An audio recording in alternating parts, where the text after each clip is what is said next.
Hey, all my Libra friends. Welcome to my YouTube channel. My name is Terry Hunter. I'm an intuitive astrologer, and I'm here today with your May 2024 monthly horoscope. These horoscopes are based on whole sign Western astrology. So when I'm talking about Libra, I'm talking about Libra rising. This is also applicable to Libra sun and Libra moon, as well as if you have 3 or more personal planets in the sign of Libra, this video is applicable to you as well. It's based on the Pacific time zone. So if you are somewhere else in the world, please adjust for your location. And I will verbally be telling you the houses and the days and the times because I don't know how to keep the wheel on Libra rising. So we're just going to plug through the month. And the month starts off with quite a bit of activity in your 7th house of committed partnerships. We see that Mars has entered its rulership. We see that Mercury has moved direct in that sign. It was retrograde in April. And we see that Venus has moved into her rulership. This is in your Taurus is your 8th house of transformation, of other people's money. Taurus also rules, well, the 8th house rules other people's money. It rules sex, it rules inheritance, taxes, death and rebirth, everything transformational. It has a bit of a harsh edge, the 8th house, because there is where the human experiences more of the darker aspects of the human dynamic. We can see criminal behavior. What we see is the dualities in the 8th house. We can see, sex in an aberrated way, or we can see it in a very loving way. It's a lot about power and control. Now we overlay the idea that Taurus is actually the ruler of the 2nd house. And now here we see it in your 8th house.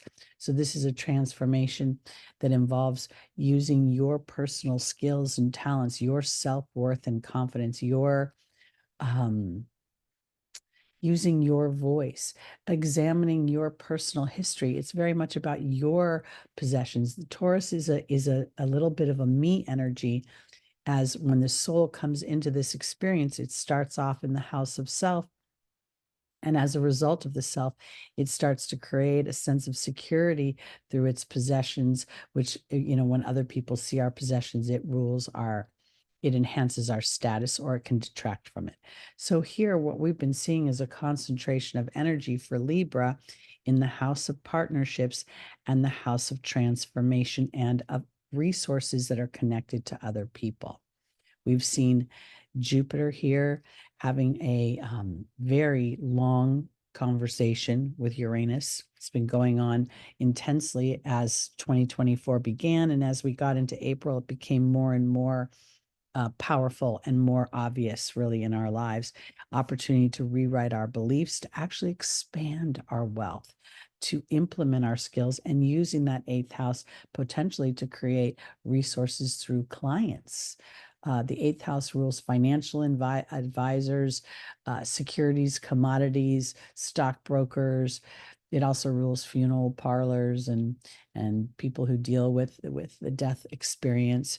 Here we'd see an overlap of your skills that could potentially, you could be using resources, your talents as let's just say a chef. You could be creating sustainability to help other people live healthier lives.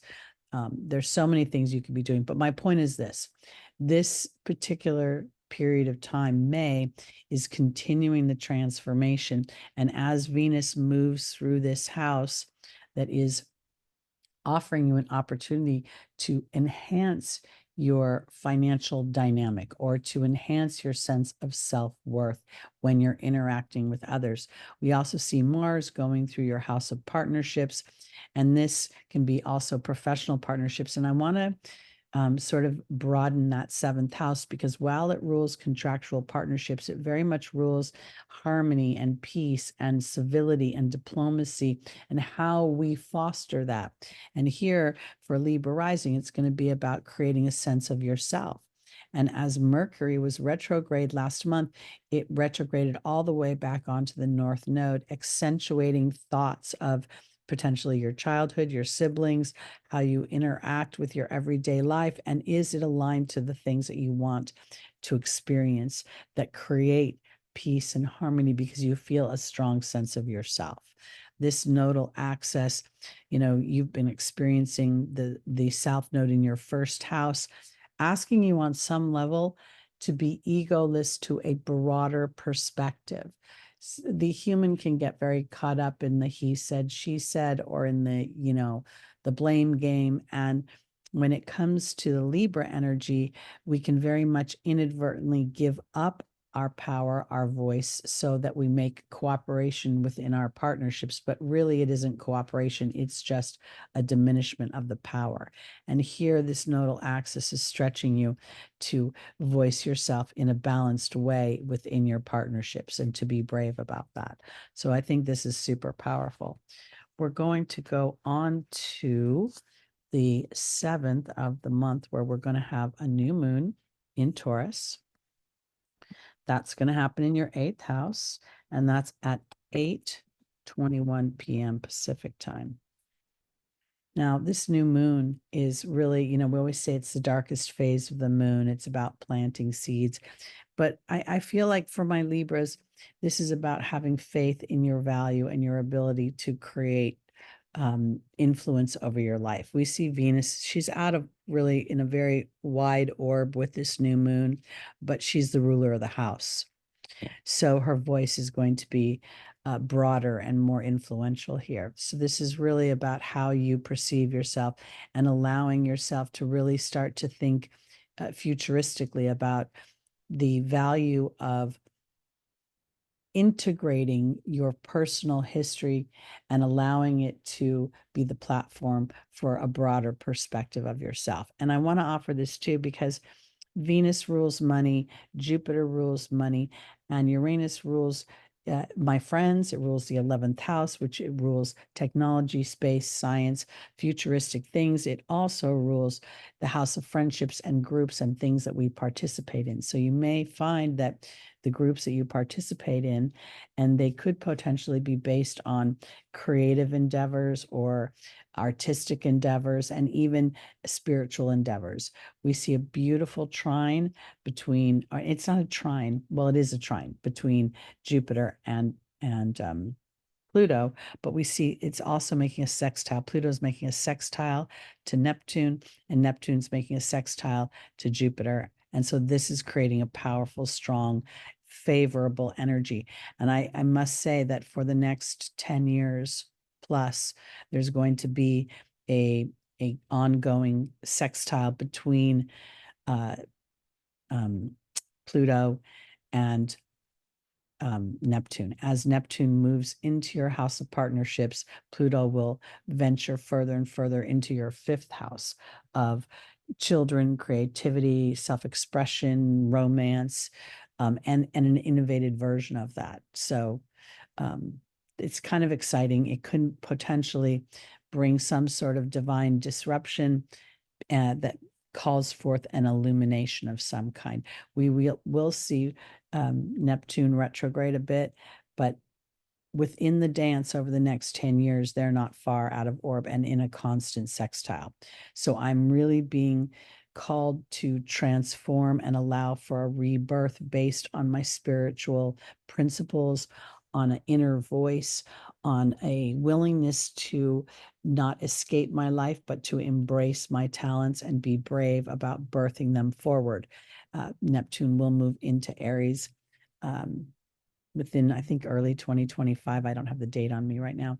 It's also interesting to note that during this concentrated energy of the new moon focusing in on our spirituality, this 29th degree reduces down to an 11, and 11 is the master number of thought. The 29th degree is the master number, master degree, and the mastery is really an awareness that the human vessel offers by nature an ebb and a flow. There will be no consistent happiness or balance. And I don't mean that to be negative. It's more about how we often don't realize we're happy until something challenging happens. So there's a synergy between the light and the dark, between the yes and the no, between the happy and the sad, just as there's synergy between the houses as they oppose each other on the wheel. So I think this is a powerful thing. I also want to comment that during this new moon in your eighth house of transformation, we'll also see Chiron adjacent, or I shouldn't say adjacent, conjunct Mercury. Mercury rules our everyday thoughts, our everyday activities. This is in your house of partnerships. This 21st degree is an exact degree. So the thoughts of your wounds about your individuality and a wanting to burst free from that, the thoughts that we can walk around and smile, but on the inside we can feel a very different way. And this would indicate that potentially you're really wanting to transform that chronic wound, that chronic feeling of potentially not feeling the individualness of who you are, being applauded for it, I'm not saying you don't feel Libra like an individual, but ruling the sign of partnership, ruling the sign of that comes after the sign of service. It's almost like Virgo leaves the impression and a bit of a hangover with in the Libra energy of being extra cooperative in our partnerships. And it isn't until we get into the Scorpio energy where we really see how that can get out of balance in a big way, because Scorpio rules criminal behavior, aberrated sex, good behavior, and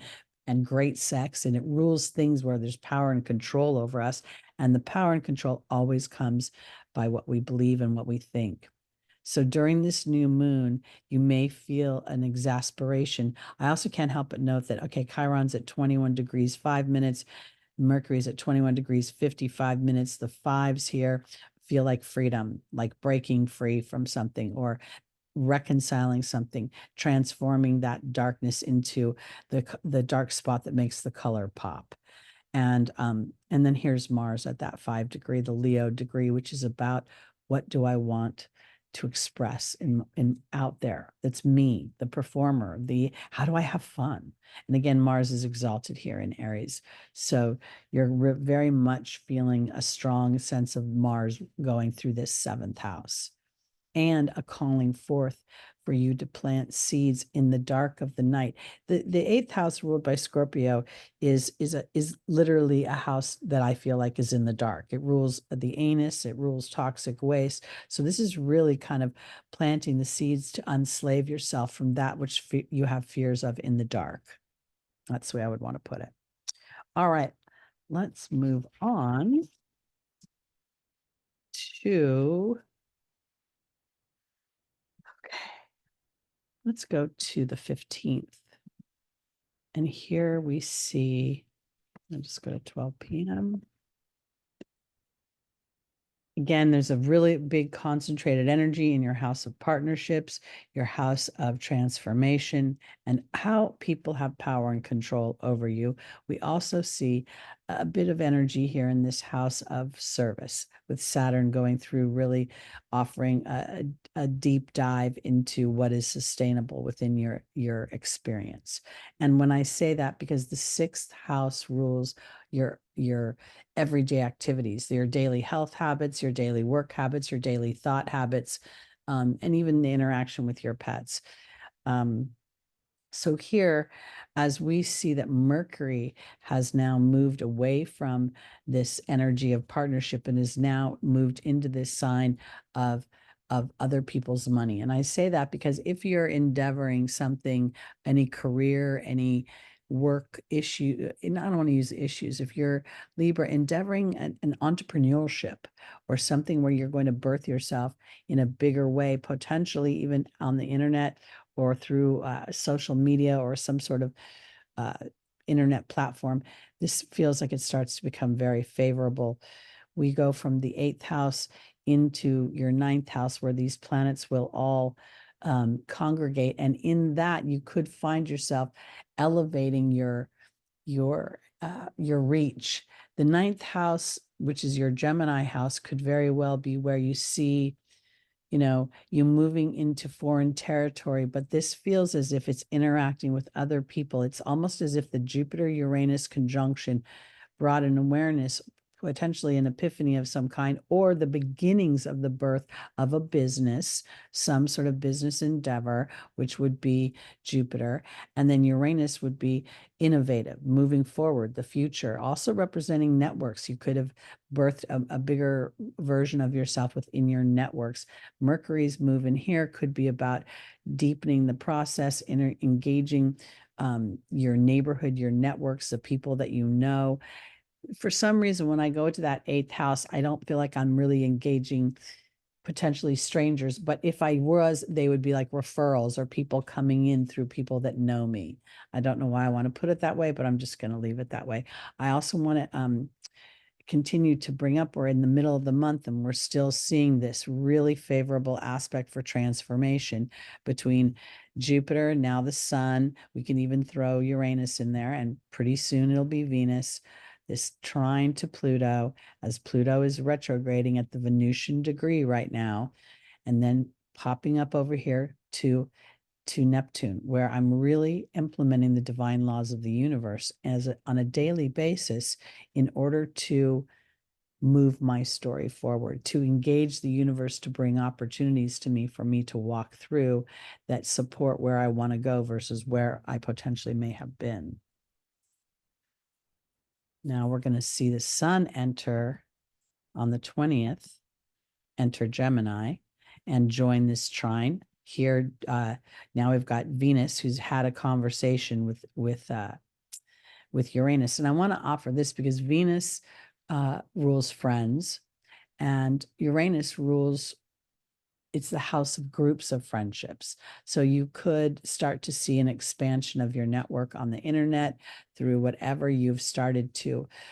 When I'm looking at this Mercury for Libra right now, it's feeling Virgonian to me, as if I've been putting structures in. I've been thinking about, how I want to lay it out. When will I record? What will I do? What will my focus be? And as I've been doing that, I feel like this cluster of planets here, of course, Uranus will continue on through Taurus, but these other three, Venus and Jupiter and the sun, are all going to move through your 9th house of moving into foreign territory. And I feel like Jupiter moving into Gemini's 9th house. I know Gemini is in detriment, but in this setup, the 9th house is what Jupiter normally rules. So there's a very weird feeling of cooperation, but I'm expanding within my neighborhoods, or there's an expansion. There could potentially be a whole epiphany and belief in some sort of shift about what's happening with your siblings. You could also engage in higher education. And I want to offer it this way. You could be taking a certification at a local college, or you could be taking classes to expand your skills somewhere within 100 miles of your home. It's interesting to say, because here I don't think that I'm really looking at Jupiter taking you far away as much as I'm feeling like it's expanding what I already have built. And now my job is to continue to believe, because when Jupiter moves into your 10th house of Cancer, it's going to be exalted, and that's ridiculously, fabulously wonderful, great. So that's going to happen in 2025, in the mid part of June 2025. So all this time is like teeing up stuff, preparing, tooling the soil and the mind and the body to be vibrationally aligned to what you want to receive from the universe. And I think receive is a very powerful word. All right, so now we're going to go to a full moon on the 23rd in Sagittarius. This will happen at 6:53 a.m. Pacific time. And I really think that this is an amazing full moon. And I think for my Libras, this could have a lot to do with an illumination about the self, because if we can see this continuing trine going on between Pluto and all this group of planets. Here, the sun now is at 2 degrees, which is the Venusian degree, the Taurian degree. We see both Venus and Jupiter at the 29th degree. We just talked about how powerful the 29th degree is, that anaretic degree of mastering the mind's, human muscle. We are not really thinkers. I know we think we're thinkers, but our mind runs on automatic and we throw thoughts in between the automatic. So it's a very interesting apparatus. And I can't help but now, we see this trine to Neptune. I'm sorry, the sextile to Neptune at 29 degrees. And then there's going back to Pluto. So here we're just having this continuing energy. I'm pretty sure I said it, but these two are going to have a sextile for the next 10 years plus. I've done a lot of videos today, so if I didn't mention that earlier, I apologize. I also want to comment that while Mercury is not necessarily having a conversation with this full moon, it is at the 11th degree, which is synergistic to me to Jupiter and Venus being at 29 degrees, which reduces down to an 11 in an exact sextile to Neptune. There is going to be an illumination of your belief system, an awareness of something. And on the most mundane level, there could be an awareness or something that comes through. A lawsuit is revealed, or one is wrapped up, completed. You've got the reveal of the outcome comes. It could also be the culmination of a educational cycle. We're at the end of May. Many people graduate during that time. So you could graduate from something, but the culmination brings an illumination of where I want to move forward. And that feels like it's very favorably supported by this Pluto retrograde. And I know it doesn't seem like Pluto's fun, but Pluto's in your 5th house of creativity, of self-expression, and it's going to move back into the last degrees of your house of home. So whatever might be still hanging out in the cobwebs of your emotional childhood closet could be very well cleaned out, and in a way that feels reconciling. I've reconciled the experience so that now it supports my growth. It supports my vision of my future versus taking me to a dark place. We also see that the moon is supported by Neptune. I really think that there's so much where people are going to start to not necessarily find religion, but they're going to find the universe is a universe of attraction. And people are going to start to really connect to the idea that our thoughts are things, and concentrated, focused thought brings in the dynamics of those focused thoughts. So the age of Aquarius is really going to break us wide open to being much more aware of our co-creation. So as you're a Libra and you're the queen of and kings of co-creation, because you rule partnership, both professional and personal, that is bound by contract, by legal signing. So as you go back into this house of home and break up this last little bit, that'll happen until October. And then in October 11th, it'll move forward again and then settle here in Aquarius. So there's a lot going on for all of us, but for my Libras, you're also on the nodal axis. So you've been walking through this 1st house South Node transit, asking you to be egoless to other people's opinions of what you want for yourself. And I think that's another thing about this moon. While we don't necessarily see it in favor to the nodes, it does come in play, because Mars has been transiting over the North Node in its rulership, and Chiron. It's having an equal opportunity, in energy here to really look at my wound and how long am I going to hang out in the resentment of that? Am I going to continue to behave in a way that might even feel a little passive aggressive, because sometimes I'm happy and sometimes I'm not. And now I get to be a little bit egoless and start to drive the bus of what I really want for myself, which does not negate my partnership. It enhances my partnership, because I'm bringing my joyous energy into something, into the relationship. So if for some reason this is not an intimate partnership of marriage, and it's a professional partnership, it could be calling you to speak a little bit louder, but not necessarily yelling. It's more about trusting that your voice will be heard. And if there's a history of it not being heard, there's an opportunity for that to be rebirthed. That's the way I want to put it. Because again, this is your 1st house of self and an assertion of yourself. Now let's go to the 25th 5th, and I think it's late in the day, so I'm going to do 6 p.m. And we see that Jupiter has started its year-long stay in the sign of Gemini, which is so complementary to the Libra energy. It is your 9th house. And we often think of that as a house of beliefs, but it's also a house of commerce and business. So I'm kind of under this school of thought that there's the potential that because of the internet and because of the worldwide reach that we all have nowadays, and I say this because of the Pluto here, where there's really an opportunity for you to stretch yourself somehow. There's always going to be a complementary energy between the air signs, and as Pluto moves through this house, I know it's retrograde right now, it's giving you an opportunity to renovate yourself, to renovate your self-expression. This Aquarius energy is your 5th house, the child, the performer, the entertainer. This is where games, fun, hobbies come in.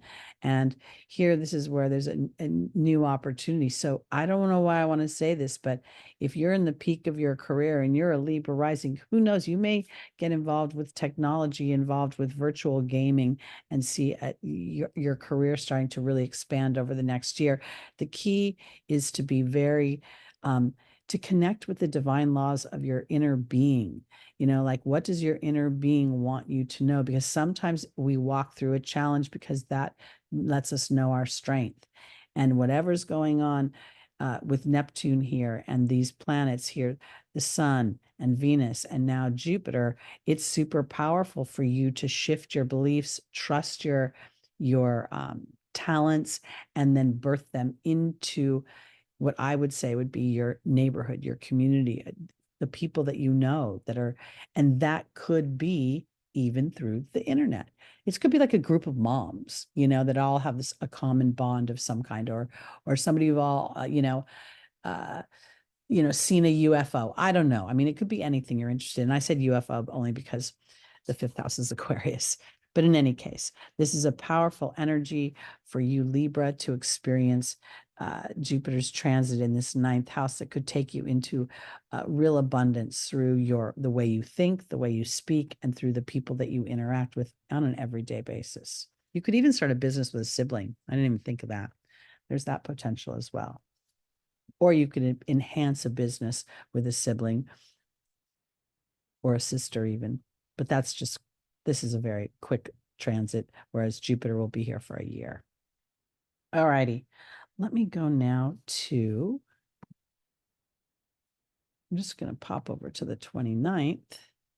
And here we see that we've got Mercury starting a conversation with Uranus. Now, we usually think of Mercury as our everyday thoughts, and Uranus we think of as genius, the octave above Mercury. I believe that this is epiphanies about my everyday life. Again, Mercury, where I've come from, my childhood, how I interact with my personal family history that affected my confidence. So there's going to be some kind of, again, an awareness, a moving past the old story and into something more aligned to where I want to be versus where I've been. And we see here, I think that this 22-degree conjunction between Chiron and Mars could potentially be the transformation from the wound to the gift, because the wound will never actually go away. And an awareness of that allows me a brave choice every time. And every time I make a brave choice, I get more comfortable with that choice, more trusting of my inner knowing, the bravery of Mars, the individuality of Mars. And again, Mars is still very much in its rulership, so it's very strong here. And I want to offer this because, again, I want to accentuate the idea that the wound is never truly released. It is reconciled. It makes sense. It somehow has turned into a tool versus something pulling me under. And a lot of that comes from what's been going on between Pluto and Neptune's sextile. And as they have been having conversations with these transiting planets, it's just accentuated that. And Venus, Mars, Mercury, the sun, and the moon will hit these points over the next 10 years multiple times. But I don't know that we'll see Uranus in the same spot. Uranus will come into a trine eventually as it moves into Gemini. So we're going to, I think that's going to be a big jump in technology that's going to support the inner work we've been doing. Anyway, let's move to just the last day of the month real quick. And now we see that Mercury has moved on, and that conversation has been, I want to offer it this way. It feels now that Mercury is marching on with the new ideas that it had, with a new sense of like a lightning thought about how do I interact with other people? How do I feel powerful or disempowered? How do I let the story of where I've been and my skills, do I let my insecurities hold me back? This is very much your 8th house of an opportunity now. Here in the last day of the month, we really don't see very challenging aspects. This little half square to the north node between Venus and the sun doesn't feel that tragic or that hard to me. It feels more like this, more like an inner knowing that says, this is a journey. This isn't a light switch. This is a continual choice I'm making. And as I continue to make that choice, I find my Libra sense of self stronger and stronger in this new expansive way. And that is continued to be supported by this Pluto. Pluto is in a trine essentially to, we'll show it here, to Mercury and Jupiter. And of course, it's in this sextile to Neptune. I'm not bringing up the moon because the moon will dart on by. And real quickly, I just want to point out that the South Node is in a favorable aspect to your ruling planet, Venus, and the sun here. So the last day of the month really ends with this, I think, this sort of feeling of understanding, an understanding that sometimes maybe other people won't understand what's going on the interior of me, but as I stay aligned to the truth of what I want and who I am, which is very much what Pluto is calling forth in your 5th house, then people will understand as we get deeper and deeper into my journey. So they'll come with you is what I'm trying to say. They may not understand initially because, you're making a shift in your vibration, but harmonically, they will come back and align, especially if they're important to you. And I say that because this is your 7th house. All right, that's it for my Libras for May 2024.